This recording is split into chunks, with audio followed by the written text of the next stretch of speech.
I can bring you in warm, or I can bring you in cold. This is where the fun begins. Hello there. Hello and welcome to Jedi Knights, the official Star Wars podcast for JoyClicks. My name is Mike Connors, and as always, I am joined by the illustrious Christian Buckley, my Chewie, my co-pilot, and I'm just so happy to be here to talk Star Wars today. There's a lot of news. How are you, my man? I'm doing good. E3 ended this morning, so that was the last 5-6 days for me. It's nice. Unfortunately, no Star Wars news out of E3, but, you know, Starfield, the director said it's a Han Solo simulator. It's Indiana Jones meets NASA, so, you know, that's cool. How you doing? Yeah, I'm doing good, man. Like you said, a little bummed that there wasn't that much Star Wars news to come out of E3. As we were talking about on Jedi Knights episode 84, our last episode. Crazy, we've been doing this for 85 episodes, by the way. Yeah. Craziness. We were hoping that there was going to be a little bit more with E3 and Star Wars. I was surprised we didn't even see it, like anything, nothing from Lego Star Wars, the Skywalker Saga, which kind of makes me upset a little bit. Yeah, I thought that would have been like a shoo-in for any of the shows. Like, I know we talked about, like, oh, maybe it's a Game Pass game. Maybe it's at the Nintendo stage. But, like, nope, nothing. Not a peep. Yeah, it's honestly a little concerning, and I'm sure you feel similarly. Yeah. That's how it is. We're going to just have to deal with it. But like we normally start off these episodes, we usually, for the last, what has been 60 episodes, been doing the Wikipedia article of the week, where Christian and I choose a Wikipedia article either from the Star Wars canon or Legends and bring it to the show to educate one another. But I'm going to bring it way back to like episode like 1 through 30. I don't even know, where we did Fire the Cannon. Christian, you remember Fire the Cannon. You came up with it. Do you want to explain the rules really quickly? Sure. So if memory serves, how Fire the Cannon works is we bring up, pitch, sort of refresh people on a concept that was Legends or existed as a common thing of, like, this is how it happened in the Star Wars timeline, but it was actually like, no, it never happened that way. We decided we should bring it back, just like Han and Leia having a son who turns to the dark side. You know, like, that was Definitely Legends. We did not fire said canon, so it was able to get in, and J.J. Abrams wrote a movie out of it. very true. So just for my purposes, when we fire the cannon, that's not going back in the canon. Yes. I forget. What right. feels more right in your heart? Like, if we want to be like, get out of here, is that fire the cannon, or on in? I think fire the cannon, like, is a come on in kind of thing. Okay. Firing the cannon. All right. Regardless, I did pick a piece of Star Wars lore from the Legends, and keeping in the theme of there was no Star Wars news at E3 this year, I'm going to pick a character from a Star Wars video game that you and I have discussed ad nauseum on this podcast before. Galen Merrick, codename Starkiller. We may have done him on Fire the Cannon previously, but like I said, it was a long time ago. So he was Starkiller in The Force Unleashed 1 and 2, a Force-sensitive human male taken by Darth Vader as a secret apprentice and personal assassin during the reign of the Galactic Empire. He was born on Kashyyyk in the aftermath of the Clone Wars, and he was basically like found as a kid. So he ends up sort of like, you know, well, there are multiple endings really, but I think what's the canon or the Legends canon one? He like helps sort of like form the rebellion. That's what happened in the game, I think. What do you think about this? Should we bring Galen Merrick, aka Starkiller, aka Sam Witwer, back into the canon? Here's the thing. In concept, absolutely. In execution, no. Personally, because I really love the idea of Darth Vader secretly having an apprentice. I think we talked about this before, maybe the idea of Vader having a son, if you will, and Anakin having a son in Luke, and then the two of them exist post 6 having a conflict with one another. I think that could be really interesting. Or, you know what, maybe for the canon we get that type of thing, but it's Mara Jade. Maybe Mara Jade in the new canon is like, was Vader's secret apprentice or something like that, right? Like, yeah, I think that would be, yeah, the role for sure, I think, is a really cool idea of Darth Vader's secret apprentice, but maybe not necessarily this one. I would tend to agree with you. Just in the sense that like Starkiller, I feel like, how would they like redo his story? And if they were to redo him, like if he was like different at all from Force Unleashed, like people would be pissed. So it would just be more trouble than it's worth, I think, to bring back Starkiller, that character. I think it's just better to have Galen Merrick exist in the Force Unleashed 1 and 2. But I definitely agree with you too. I think Darth Vader having an apprentice. Honestly, I'm surprised that Disney hasn't gone that route yet. Maybe they're trying to find like a good way to do that. But that's just way too cool of an idea for me to like completely cast out. But Galen Merrick himself, I think, may be better off just existing where he does currently. If you feel what I mean. I agree. So what's the ruling here, Mike? What are we saying? I think we're not going to fire the cannon on Galen Merrick, aka Starkiller, but we will fire the cannon on Darth Vader having a secret apprentice. What about that? That sounds good. All right. So, Disney, Kathleen Kennedy, if you're listening, yeah, boom. I don't know. If you're listening, fire that cannon. Bring back Darth Vader's secret apprentice. There you go. There we go. All right, let's get on to some news. I wanted to start this off with a light one. Christian, I put the photo here in the doc that I shared with you, but we have Obi-Wan spotted on set. There's some photos of Ewan McGregor on set for Obi-Wan. You can't see his costume fully because he's wearing a black tarp around himself, I assume for security reasons. But you can kind of see that there's like a little bit of Jedi robes underneath. Just thought this was interesting. There have been other set photos like this, sort of just like circling around the internet. Yeah, not much to glean from this, but I thought it was cool to see Obi-Wan. It's Obi-Wan. He looks like Obi-Wan. He's back, baby. He's back. He really is, and it's nice. He's got the Jedi boots, looking like some nice Jedi pants. You can see a little bit of like some cuffs coming out of the tarp, so like a little, maybe that the tunic as well. You can sort of see the collar kind of. But yeah, it's cool. Long hair as well, so there's a world where maybe this is just he let himself go a little bit, stop shaving, stop doing little trims. Or, Mike, do you think long hair Kenobi, is this a flashback outfit or what's going on? Because if he's in hiding, why would he be dressed as a Jedi? That's true. Well, I mean, he does show up in episode 4 sort of dressed like a Jedi, right? Yes, So yeah. I mean, like, so I think that's just like, when you live your whole life wearing one thing, I guess you just got to stick with it, no matter if you're in exile or anything. Sure. But yeah, I mean, I don't know if this is necessarily a flashback. I think your theory of just like, he's on Tatooine and he probably hasn't had a chance to like take a shower in a while, or like, shave his face or like get a haircut because he's like, watching over Luke and not trying to like cause that much attention towards himself. I think that's probably what we're seeing. I would not be surprised if we did a flashback though, just based on the fact that Hayden Christensen is confirmed in the show as Darth Vader, but like, they could always just take him out of the dang suit. So I mean, I think what we're seeing is just like an Obi-Wan who hasn't had a chance to take a shower.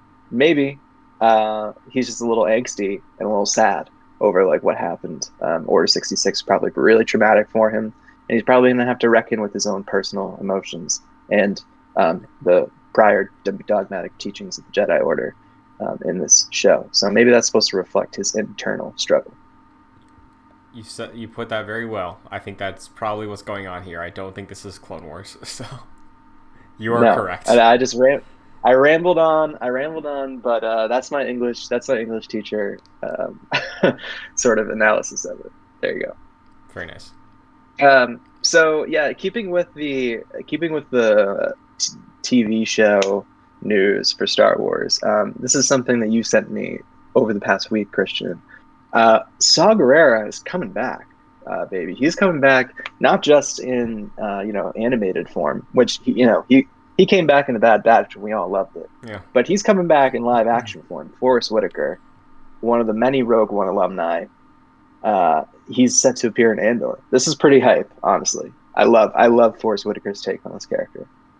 Yeah, it was really great seeing him in Rogue One. I think his entire sequence, right, of on Jeddah portraying the rebels as terrorists is one of the more interesting things in that film, I think. So we've checked in recently since Rogue One came out, like you said, with Saw Gerrera in a lot of places. Like he's been in Clone Wars that we watched since then, Rebels as well, like recent release wise, Fallen Order he's in there, he's in Bad Batch. So like it's interesting seeing this progression of his character to where we see him in something like Clone Wars versus where he ends up in Rogue One around the time of his death. So very, very curious how extreme he'll be in this show. I imagine most of the Forrest Whitaker versions of the character have been leaning towards the more extremist side. So like, again, Andor takes place close-ish to Rogue One. I don't think you make that big of a leap to where he is in Rogue One and being like in the shallow end of that pool like 2 years earlier, maybe. I don't know. What are you expecting out of his take on him here? I don't know. I think it's just probably going to be more of the same, to be honest. We see like in Rogue One at least, and Cassian Andor sort of, though he has he is gray in his morals, he does sort of end up aligning himself with the Alliance to Restore the Republic, like Mon Mothma and Bail Organa, and like those main figures, like Leia and stuff. And we know from Rogue One that they kind of looked down on the sort of like guerrilla warfare that Saw Gerrera was putting out with, in Jeddah and everything. So I think maybe that'll be a source of conflict in this series. Like the Alliance, the Rebel Alliance and their leaders like Bail Organa and Mon Mothma sort of dealing with these more terrorist-like insurgencies within their own rebellion. I think that's like an interesting sort of political like lens to look at all this from, and to me, I feel like that's probably where it's going to go because of Forrest Whitaker coming back as Saw Gerrera. I don't know what you think about that idea. I think it's a fair expectation, right? Because while something like Jedi Fallen Order did have like Forrest Whitaker's likeness and maybe even his voice, I forget, but I feel like I think it did have his voice. Yeah, most times we've seen him, he is more on that extreme side, right? And I know Fallen Order is like early, like post Bad Batch Saw Gerrera, but still early Empire, right? So yeah, I think when it's Forrest Whitaker playing the character, we see him be a bit more on the outskirts of the rebellion in terms of morality. Yeah. So I think you're right. I think it's a fair expectation. Yeah, it's really cool news, though. I'm wondering, do you think this means that we're going to see any Jyn Erso? Like, who knows? I don't know how close this is supposed to take to Rogue One, but we know that like Jyn Erso, as a kid and like a young adult, sort of like trained with Saw Gerrera. Yeah, I definitely had that thought, but I'm not sure the direction it would be, because like I don't know what the age gap is between Cassian and Jyn. I assumed it was minimal if he was, he says he was 6 years old when the fight started and all that. So like I don't know if he's like in his late 20s. I don't know how old Jyn is. She's supposed to be like 19. I don't know, man. But like, yeah, it would be cool to at least get a reference, right? Because like she's absolutely out and about around this time. Honestly, like I was thinking more maybe like explaining like, because I think Jyn Erso in Rogue One says that Saw Gerrera helped her and like others sort of like train against the Empire. Yeah, and she left at a certain point. Yeah, so seeing more of that maybe would be interesting. Who knows? We'll have to see, I guess. But very cool, very cool. Uh, Important to know that this hasn't been officially revealed, but Stellan Skarsgård said on some radio thing that he was in it. So yeah, I feel like that's pretty definitive right there. Yeah. Um, Also, something else that I saw. This is sort of a rumor in the Force. Has not been confirmed. There are reports that director Orson Krennic is coming back. Ben Mendelsohn is reprising his role as Orson Krennic for Andor. This is according to the Direct. Shout out the Direct. Uh, Seeing the return, they're reporting that we'll see the return of Ben Mendelsohn in Andor. So very interesting. I would love to see director Krennic come back because I think that he was probably one of the best parts of Rogue One, in my opinion. He was very terrifying as a villain to me. Yeah, it seems like, story wise, they can make it work. And Rogue One just had such a strong resonance with a lot of people that, like, it would make sense mind that more, And for me personally, I'm more excited for Andor than I was for Rogue. Well, I was excited for Rogue One, but I don't think it's the end all be all Star Wars movie. I don't even think it's like top 5, but I'm really excited for Andor, and I have high expectations out of it because I really like Cassian as a character, and getting that sort of character explored in a television series is very exciting to me. So, like, if we can, timeline wise, let's say this takes place a couple years before Rogue One. Yeah, Krennic's out doing stuff. So is Saw Gerrera. So is Jyn Erso. It's just about Cassian. Yeah. So I think it's absolutely exciting. And Ben Mendelsohn, we know, is working with Disney Plus television for Marvel already. So, yeah, bring him in. What is he working on with Marvel? So he is in Secret Invasion with Samuel L. Jackson. He played the Skrull from Captain Marvel. Like the lead one. Gotcha. The funny one, Talos. Oh, okay. Gotcha. Yeah. All right. Well, very interesting. Very interesting. I love Ben Mendelsohn. Like I said, I think I'm probably more of a fan of Rogue One than you are, Christian. So, like I really love Rogue One. It may be like top 5 Star Wars for me. I haven't done ranking in a while, but I'm pretty sure it was up there, if memory serves. I think it's a great movie, and I'm so excited to see all these characters return. So sign me up. That's for sure. Oh yeah. Some more TV news. I thought this was really cool. Rotten Tomatoes published an interview with Tamora Morrison where he dropped some interesting like tidbits during this interview that I saw sort of like make its way around the news cycle. So apparently Robert Rodriguez is directing some episodes of the Book of Boba Fett. So he was already named an executive producer of the series, but Tamora Morrison confirms that they got Robert Rodriguez to do some more directing, which is big hype. I love like the fact that he's involved in Star Wars. It's just so funny to me that Star Wars now has a machete sort of connection. And I love, like, I think for a lot of people, Boba Fett's return was a big deal, and for people like you and I who were like, not I was anti Boba Fett. Exactly, yeah. Like, prior. no, because we weren't children growing up seeing this cool thing in the theaters being like, oh, Boba Fett's the cool character, right? It's like, no, he's not. He hasn't done a single thing. Yeah. I think for people like us, and I believe there are plenty of them, Boba Fett had something to prove, and I think, because he's a blank slate, he's a boring thing, but not anymore. And that's because of Robert Rodriguez. I really put a lot of the reason why Boba Fett is, like, super cool to me now behind, like, I have a Boba Fett statue in the background now. Like, that is because Robert Rodriguez was able to give him a defined style, like a screen presence, in a way that he never had before, and I'm very happy that he's getting more of that in the series. I totally agree with you. I think Robert Rodriguez brings a certain aura to the character that like didn't really exist before. Because like you said, he just exists in Empire Strikes Back. He's a bit menacing.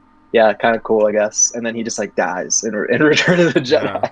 So, yeah, I mean, like you know, listeners of this podcast, Christian and I, Christian and I are huge Boba Fett fans now. Um, and like you said, I totally agree with you. Robert Rodriguez like brought something different to the character. I still get like, I don't know, just the way that he shot that episode of The Mandalorian was very Robert Rodriguez, in style. And I just think that he has a very interesting take on the character, which is why I was sort of excited about the Book of Boba Fett to begin with, since his name was attached to it. Um, it's yeah, it's going to be really cool. I just can't wait to see it, and I'm so happy that we're going to get some more live action Star Wars this year, because it looks like The Mandalorian's probably not going to be happening. Yeah, unfortunately. But, we get another Mandalorian, so it's nice. It's a substitute. It's a substitute, yeah, yeah. All right, so moving on to the next piece of news from the same Rotten Tomatoes article, and this is the juicier one that I thought. Was juicier. So Tamora Morrison said to Rotten Tomatoes that the Book of Boba Fett is going to feature flashbacks to the time between Empire Strikes Back and The Mandalorian. So that means what happens after Bespin. That means how does he get out of the Sarlacc pit, maybe? What was he doing as like nomad Boba Fett for like all that time? How did he get that gaffy stick? These are the questions that I want answered, Cobb Christian. Vanth. What do you think about this dude? Yeah, Cobb Vanth. How the heck did that happen? They must have met each other previously. I'm sure. Bring back Timothy Oliphant. Yeah, he at least like scoped him out for sure. But, yeah. So it's interesting, right? When I think when the title came out, the Book of Boba Fett, you get the idea that like, well, the Book of Boba Fett, what is it, like an autobiography? Like, are we just picking up at a certain point of his time in his life? And it makes sense to explore that, right? Because again, you want to talk about Fire the Cannon. That was the thing forever, right? It's like, oh yeah, Boba Fett got out of the pit. It's like, okay, sure, why not? But now we can explore that. And what makes me hopeful about this with flashbacks is if we get a Book of Boba Fett Book 2, let's learn a bit more about his early days. Let's maybe see him hunt down one Mace Windu. Hey, yeah, I mean, totally. So that makes me think, like, the Book of Boba Fett, like you said, that doesn't necessarily mean that it has to all take place after Mandalorian season 2. We get that like post-credit scene where he like takes Bib Fortuna off Jabba's throne, which was sick. But like, that doesn't mean that like I from that I expect that we'll see some stories after that time. But I never always thought in my head that it was just going to be that time. Like the Book of Boba Fett, like you said, sort of seems more like an anthology, sort of.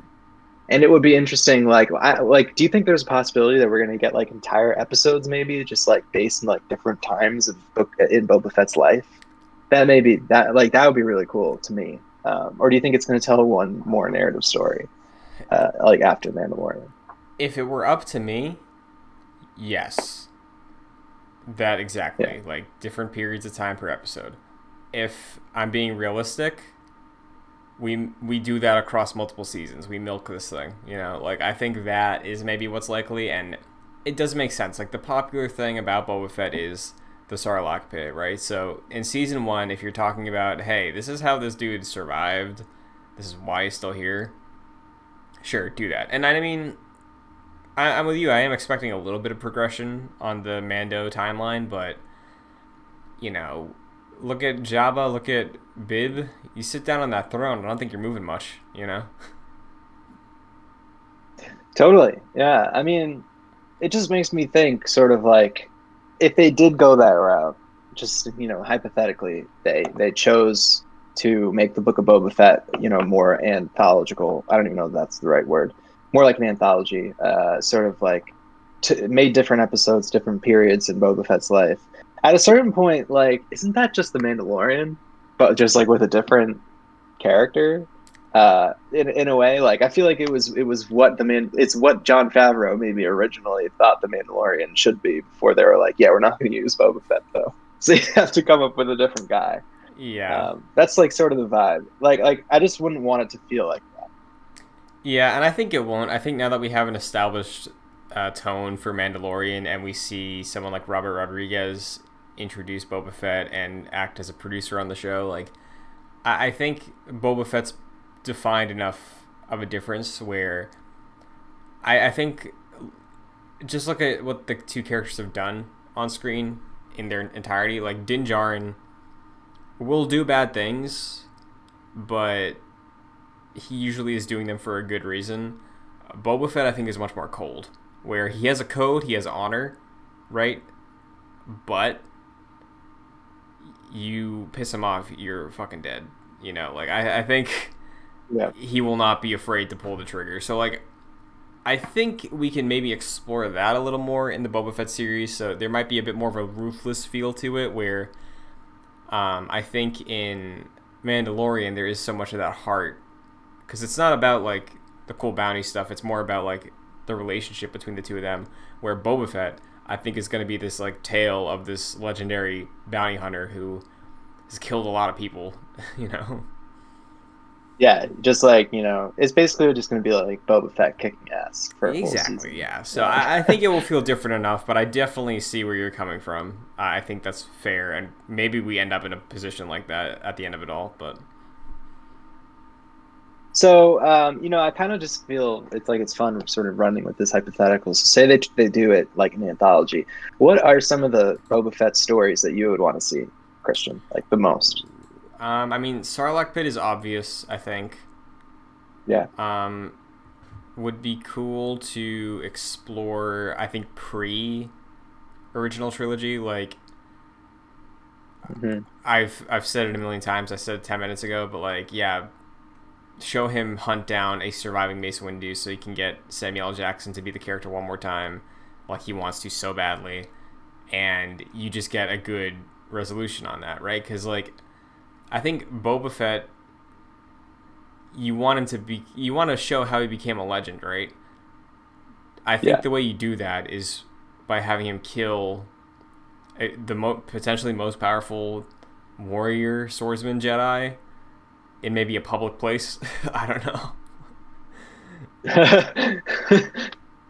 You know, they have a duel like on the streets of Coruscant or something. Sure, yeah, why not? Or like in the Senate building, on top of the Senate or something. I don't know, man. Like, but I feel like there's a lot of untapped storytelling for Boba Fett. Like, I don't know much about his life before Empire. You know.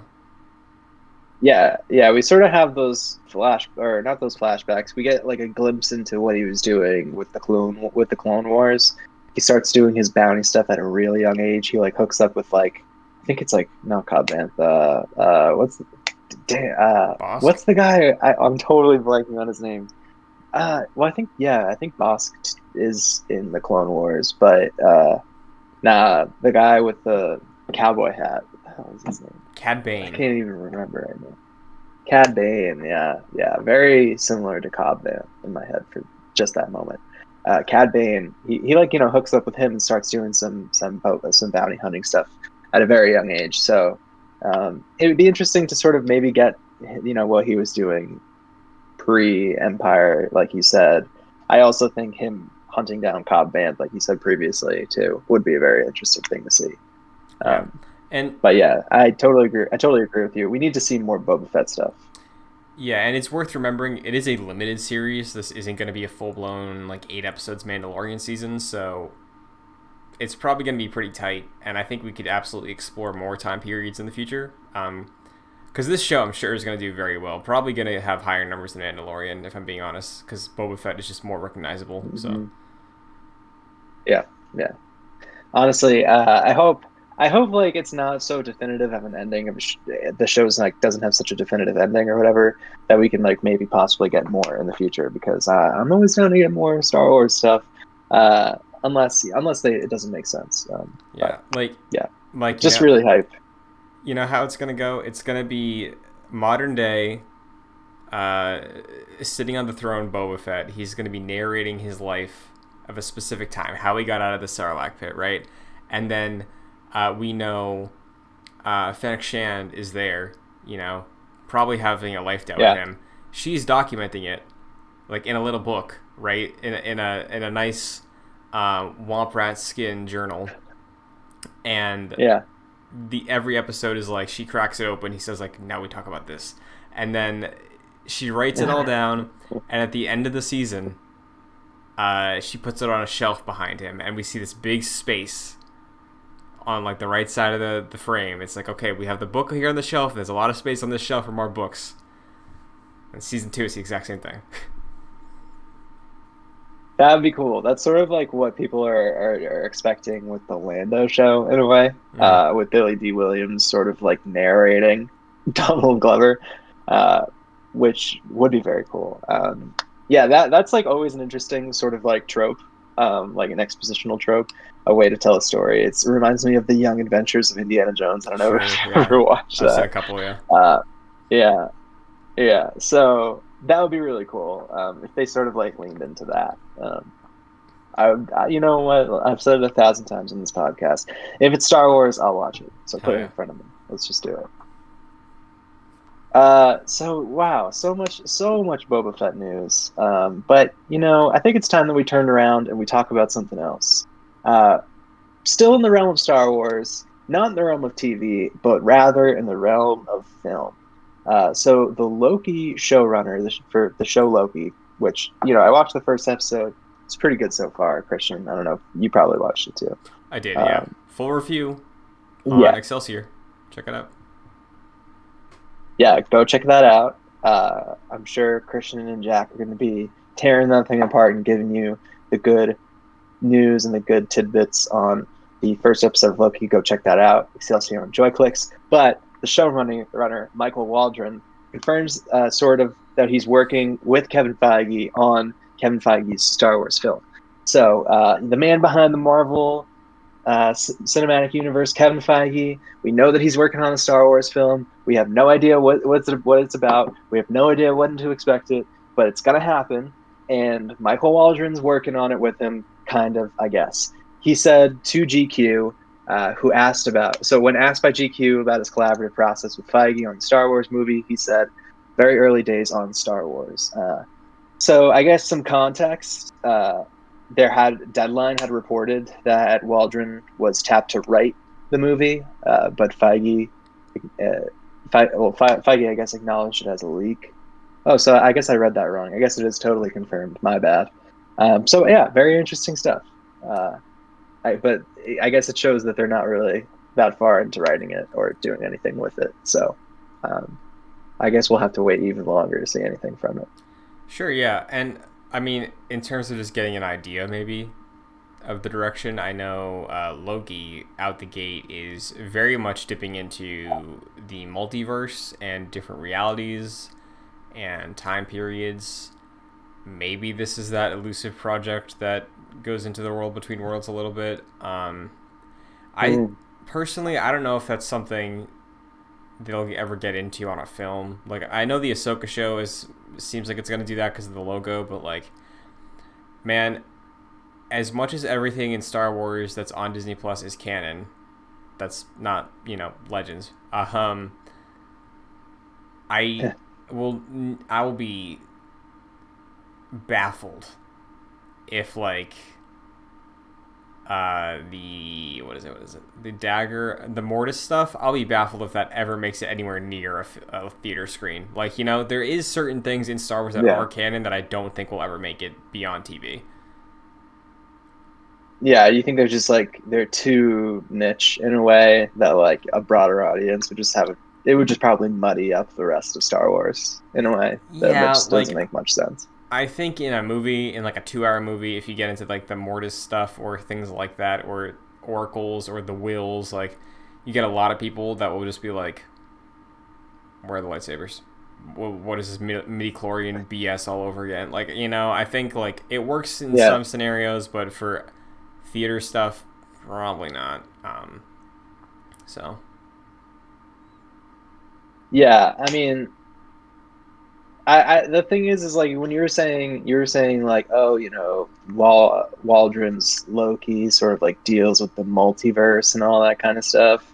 I really hope that they don't do that kind of stuff with Star Wars. That would just, I don't know. I don't think it would make much sense. But I mean, especially like you said, like I don't think they would even try to do something like that on film.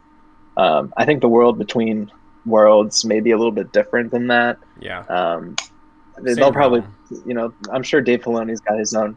Yeah, I'm sure Dave Filoni's got his own like Star Wars twist on it that isn't necessarily like the multiverse that you think of when you think of Marvel or something like that. Hmm. Um, but yeah, it's definitely not going to be something that we're going to see on film. Honestly, I don't even really know what to expect. I'm sure it's just going to be something about Jedi. But that's really all I have to say about Kevin Feige's film. Yeah. It is interesting that Waldron is writing it, I guess. I really don't know him outside of Loki, so I have nothing else to like really, nothing critical to say about him or anything. Yeah, So that's my only touchstone for Waldron's work. So, but I liked what I saw so far. One episode, but still. totally, yeah. I mean, yeah, we should just be. Yeah, I mean, I don't know. I thought this was an interesting piece of news. When do you think we're going to see something come from this? It's sort of been announced that Patty Jenkins' Rogue Squadron is going to be first to return to the silver screen.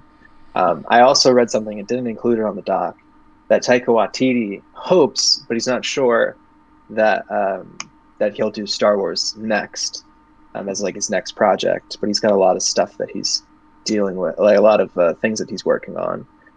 When do you think we're gonna, see this at all? You think this is like really far away? Like, see as in release, or see as in like we're hearing more about it, we know casting, we see a trailer, like. Something like, yeah, we see the lead up to it. Like, I don't know, like both maybe. Just like when do you think this will be released, and like when do you think we'll start hearing more about it? Rogue Squadron's 2023, right? Yeah, I think we start hearing about this in 26. damn, that's far away, man. Yeah, because my logic is I Do you, think Rogue Squadron in 23, Taika in 25, and then this in 27, but the build up for it starts in 26. yeah, I mean, I don't know.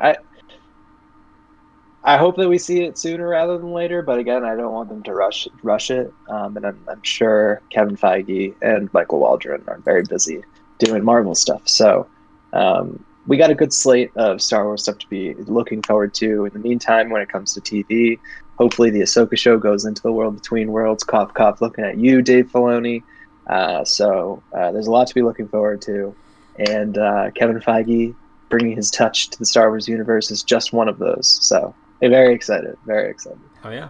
Um, one last thing I wanted to bring up before we talk about this week's episode of The Bad Batch. We're getting lots of cool new toys, Christian. I don't know if you opened this link, but there are a lot of very interesting new Hasbro toys that were released, in terms of Star Wars toys, of course. But we also got some an interesting look ahead towards what Hasbro is thinking of releasing in the future, what's in the pipeline, their pipeline reveals. And looks like we're going to be getting some Star Wars Black Series for, that's right, Cobb Vanth. I've been saying this. We need a Star Wars Cobb Vanth Black Series, and it looks like it's finally happening. So today is my day. I'm Mm-hmm. super excited, and yeah, this is big hype. That is very cool. I also see on this list Nomad Boba Fett, which, listen, cool, but I want the half robe, half armor look. Maybe that's the next pipeline reveal, but man, if like Cobb Vanth happened, this has to be coming soon too. I hope. It's such a cool look. Yeah, they usually do all like the weird like secondary characters, so and like their alternate appearances and stuff. So I'm sure at some point we're going to be seeing the Nomad Boba Fett with like actual armor on. But the Sure. Cobb Vanth one is so cool, man. I'm gonna be a day one buyer of that. I've been saying it for a while. I really want to see it. Yeah. And also we're getting Bib Fortuna too, which is great. Yeah. Sure, hopefully it's gonna be fat Bib Fortuna. Mm-hmm. That's very neat. Because I'm sure the normal like Bib Fortuna we've seen forever, that probably already exists as a Black Series, right? I think so. Yeah, I can't but imagine. I want Fat Bib Fortuna. Yeah, Yeah. do it. Get it out there. Also Mayfeld. So Bill Burr is coming to the Star Wars Black Series as an action figure. That might be a must pick. I love Bill Burr. And also Fennec Shand, which is just cool. She is obviously her character is having a much bigger role in Star Wars these days, so she deserves a Black Series action figure. Damn straight. For sure. I like her helmet a lot. Yeah, no, her helmet's really cool. It's sort of like a cereal bowl. That's sort of what it reminds me of. Sure, When I yeah. was a kid, we had we when I was a kid we had these like black cereal bowls, but like the inside were red. And so that's kind of like what her helmet reminds me of because it's like sort of like orange in a way. I don't know. Nice. But also there are some cool Star Wars Black Series that have released just now. You can buy them. Like all the main crew, it looks like from Rogue One in these like really cool, sleek boxes, like teal boxes, which look really neat. So definitely check it out. Good stuff all around. Hasbro pushing out the heat. Absolutely. And I'll say this: So yeah, if you're a Cassian fan, I would probably go in on this now. I'm sure there will be a Cassian Black Series for the Andor show, but like it's gonna be a while, I imagine, before between this drop and then the Andor drop. Because like look at how long it took to get some Mandalorian ones, right? They were like Gideon dropped like around season 2 starting, like, you know, so get on it. definitely get on it. I'll be eyeing the Cobb Vanth one because I just think he looks so cool with the red and Oh yeah. everything. So, uh, yeah. So that's enough about Star Wars news. Christian, is there anything that you saw or anything that you want to say before we move on to our review of the this week's Bad Batch episode? For Star Wars video games, look out for EA Play. It's happening in July. I know they announced Battlefield. That's coming this year. I'm sure they won't talk about Battlefront this year, but I think we talked about last week. We could very much get a Vince Zampella in the crowd. Jedi Fallen Order 2, or whatever they're going to call it. I think Star Wars games, look out for that presentation. That's the next goalpost for hype, I think. So only a month away or so. Yeah. So we'll have to keep our eyes out, and of course, you're gonna hear all the hot Star Wars news on JoyClicks Jedi Knights. So Of course. keep it locked right here for all that. So I think it's about time. It's high time, Christian, that we talk about this week's episode of Bad Batch. So it's season 1, episode 7. Title of the episode is Battle Scars. First impressions, I thought this was a major improvement as we're nearing the mid-season mark of the show. As you know, people who listen to the podcast know, I've been critical of the Bad Batch in the past few episodes. I did think last week's was a little bit better. This one I thought was really good. We're really getting into the nitty-gritty of the Star Wars Bad Batch story and plot. Some moments of high suspense, drama, and tension. I thought it was pretty sick, honestly. So, Christian, what did you think? Yeah, I liked it. I think overall, you and I have been pretty much on the same page with Bad Batch, where week to week we're enjoying just watching a Star Wars thing, but definitely, I think coming off of the ridiculous momentum of Clone Wars Season 7, which again had like 6 seasons building up to this, but every week felt like it was progressing in an event, whether that be an arc about the Bad Batch, an arc about the sisters, or the Siege of Mandalore, which was really high up there. It felt like we had good momentum, right? And this week it's been, with Bad Batch, it's been a lot of peaks and valleys, I think. Totally. This, we talked a bit about getting to the mid-season point, maybe feeling a bit more of that, okay, now we're actually like getting somewhere. And I think this is a sign of that, where this episode, and I am assuming next episode, are going to be closer to the first premiere than any other episode so far.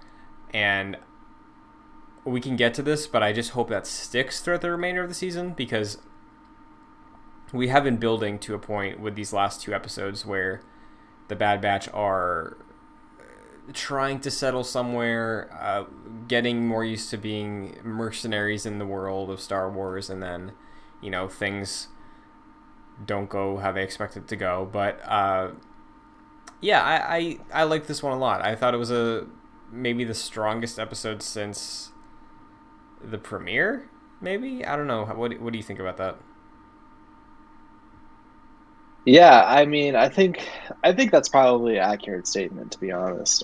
This one, like I said in the introduction, I think we're really starting to get into the meatiness of the Bad Batch. We're starting to see sort of like, threads from the Clone Wars coming up back into this season of or this show, which is sort of interesting. But I do have to tend to agree with you, at least with Rebels. There were a lot of peaks and valleys, lots of ups and downs, with things culminating halfway through and then sort of like going back down again, and then only culminating right back at the end. I think sort of that the Bad Batch is at a crossroads in a way. Like they can continue doing having episodes with stories like this that sort of like hit towards the plot and sort of move towards like an end sort of goal, but I'm not sure if that's exactly how we're going to be seeing the next few episodes for. So I hope that we get more in terms of like story and plot going forward, but just knowing like how these animated shows normally work, like I don't know if that's something that we should be entirely ready to see. I don't know. Yeah, We'll have to see. I mean, just look at like Yeah. Mandalorian, right? Like Mandalorian absolutely has points where they finally like be like, hey, especially I think season 1 more so, like, hey, interesting story beat about the main thing going on here. Next episode, we don't address it, and then the end of the next episode, we get a follow up, and then the third episode after that is like, okay, now we're dealing with that. And that's kind of what we've seen so far with the Bad Batch, where like there's been little teases and hints of like the stuff with the headaches and the first couple episodes, the stuff with Crosshair, that kind of went away for a bit. But yeah, I think so far in this basically first half of the season, we've absolutely seen that, hey, really interesting thing, side story, no real progression outside of character stuff, which is still fine, Yeah. but not as tight as it could be. Big thing in the middle of the season. I'm afraid we do get to a point not next episode, but like 2 episodes from now maybe, where we settle into that sort of Omega is doing something and wants to learn about life, and she gets taken again. Like, I think we could absolutely fall into that for the second half of the season the way we did in the first half. Yeah, I mean, like, all's hoping that doesn't happen. Yeah. I don't think it will. I mean, I think it probably will, to be honest with you. I hope it doesn't. This, though, I think we're both on agreement that this seems like it's ramping up to something a little bit more heavy, a little bit meatier. I don't know if that's a fair assumption, Christian, but hopefully it maintains that way. So I think it's interesting. We should talk a little bit about the story points of this episode. Mainly, I wanted to just touch upon, we get the man, the myth, the legend, Captain Rex comes back in this episode, which is pretty freaking hype. He looks great. I wonder how what happened immediately after the end of season 7 of the Clone Wars. But he's here and he's looking great and he's helping out our boys. Great to see him back, honestly. Yeah, it was really cool seeing him again. And I think maybe it's because we've gotten so used to just that persona that D. Bradley Baker has for playing the clones with the group of the Bad Batch recently, who are divergent from the typical clone. And Rex is for sure as well, but like he's much more in line with someone like Echo morally, maybe, or from just a very wide view of a standpoint compared to someone like Hunter or Tech, maybe. So it was refreshing seeing him in here, being Rex that we all know and love, and sort of getting that dynamic back with this group who we've gotten used to. Like, it was cool. It was a nice little, like, hey, remember, this is how things were. Like, this is an era that's gone now, but it's still trying to make it on through. Like, I was really excited to see Rex this week. Totally. And he absolutely helps out all of the Bad Batch in identifying their issue, basically. He makes a comment about the inhibitor chips, and the Bad Batch is like, "Oh yeah, we didn't have those taken out or anything like that." And he's like, "Oh well, you're dangerous because you don't have them taken out." And so we sort of get more. We sort of go forward on that storyline. With the previous episodes, Wrecker had been having issues with having headaches and all that kind of stuff. So Rex brings the Bad Batch along with Omega to Baraka, where there are a bunch of old Venator-class Star Destroyers in a shipyard. This is also the same planet that Star Wars Jedi Fallen Order starts on, Wink Wink. Very cool thing that they did there. To basically, they go to this planet to basically find a medical bay on one of these ships and take out all the Bad Batch's inhibitor chips. So I thought that was an interesting sort of link to the Clone Wars, link to the knowledge that Rex has about his inhibitor chip and how to take it out, and how he learned that in the Clone Wars with the Bad Batch. I thought that was just a really interesting sort of link up. Very convenient, but very interesting nonetheless.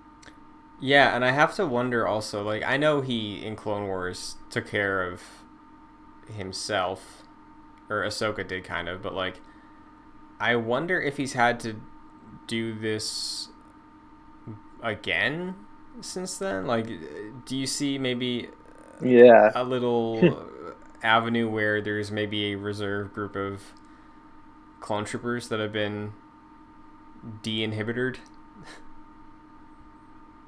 Possible. I mean, we just don't know how much time has elapsed from the end of Clone Wars season 7 and now.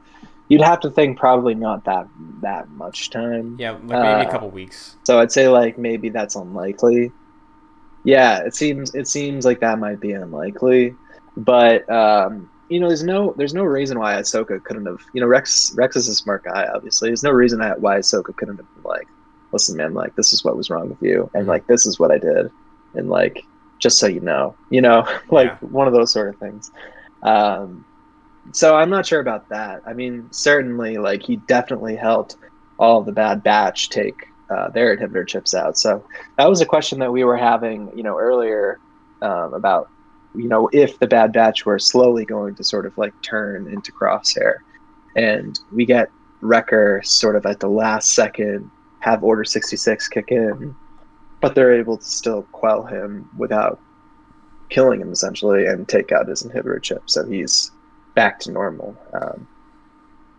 That sort of takes away a little bit of the theories that we had about them all sort of turning. And to Order 66, which is interesting. Yeah, honestly, I'm glad they were able to get out of that because it's definitely an interesting story, right? But I'm just so on the side of the Bad Batch that I feel like axing them or taking out another one of them in their first season. Like, imagine if we got a season 2 and it was just like Hunter, Tech, Echo, and Omega, right? Like no Wrecker. Like I feel like that's you're just like slowly losing steam and losing that fun dynamic of the group, which at the end of the day it still is a kids show, so like you want to have at least some bit of levity to it. So I feel like taking out that character would be a bummer. Like it's if you took Mikey out of the Ninja Turtles, it's like I don't want to watch that.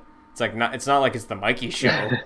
But if you take that part of the team out, it's like, well, it's not that team anymore, it's just falling apart. And for resting so much of this show, because we jump around story-wise all the time, resting so much of the show on the characters and the team, I feel like taking another member out of this team is like not a good choice. No, it definitely wouldn't have been a good choice, especially if they were thinking about doing more seasons of the show. That's just something we don't really know at this time. But they did, sort of get to the point that, it had me questioning whether, like, Hunter was, or not Hunter, Wrecker was going to be able to, come back. It had me guessing for like a hot second there until I realized what they were doing.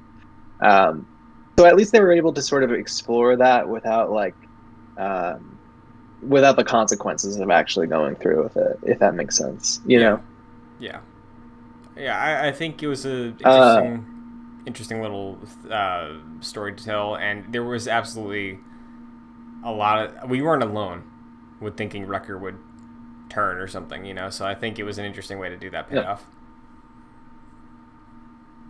Yeah, I guess it sort of begs the question. All of the Bad Batch now have their inhibitor chips taken out, so it doesn't seem to be a way for them to turn to Order 66. That avenue has sort of been cut off. Where do you think the show goes from here? Do you think that now their mission is going to be to sort of like try to rehabilitate Crosshair?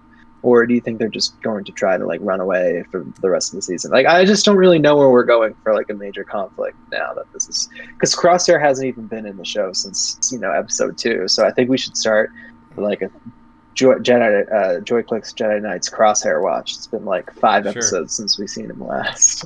Yeah, I. It's interesting, right? Because there definitely has to be some sort of conflict for the show.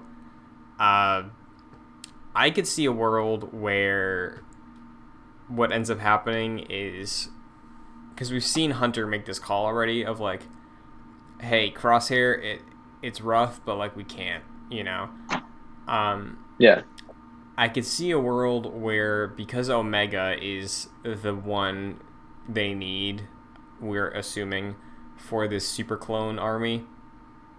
Um, I could see Crosshair hunt them down, capture Omega with his death squad, go back to Camino, and then the batch is like, all right, well, I guess we gotta go back there now. And then maybe that's the finale, is like rescuing. I mean, it would be similar to Mandalorian kind of, but like it would be rescuing Omega, and then maybe in the process they grab Crosshair. yeah. But Okay. I mean, I don't know. I don't know. I just think that they're like I said earlier in the episode, I think that the Bad Batch is at a turning point. They can choose to go one way, or they can choose to go the other. Obviously, they behind the scenes they've chosen already, but like I just don't know. I really don't know like where the show's going anymore. Like I said, I just feel like it's sort of lost its connection to Crosshair, I guess, and yeah, like I just don't really care as much about that, just simply because we haven't seen any of it what if in a long time. It's been what like a if month. we got like a Uh, dedicated Crosshair episode next week or the week after? I would love that. Okay. I would love that. Just something, because like I don't know, man. I feel like I'm in the minority here. I don't know. Not between you and I, but just like I don't see many people talking about like where the hell is Crosshair.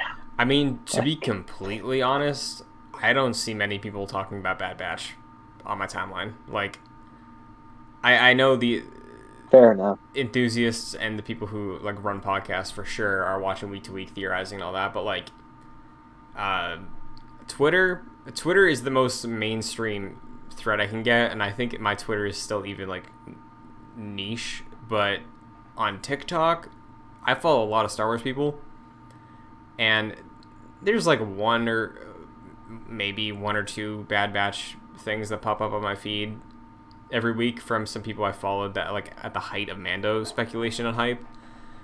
But Yeah. yeah, there's just like not much on there right now. Like everybody's moved on to doing like some other sort of topic of conversation. Like it's they definitely address Bad Batch once in a while because they're all Star Wars creators, and like I personally haven't been making many Bad Batch TikToks despite getting a bit of a following from doing Star Wars stuff. So like I I think it's just the show, man. I think like that premiere was awesome, and then like you're saying, I don't think you're in the minority. I think that's a valid thing. It's just not people. Many people are talking about it because of the way you feel.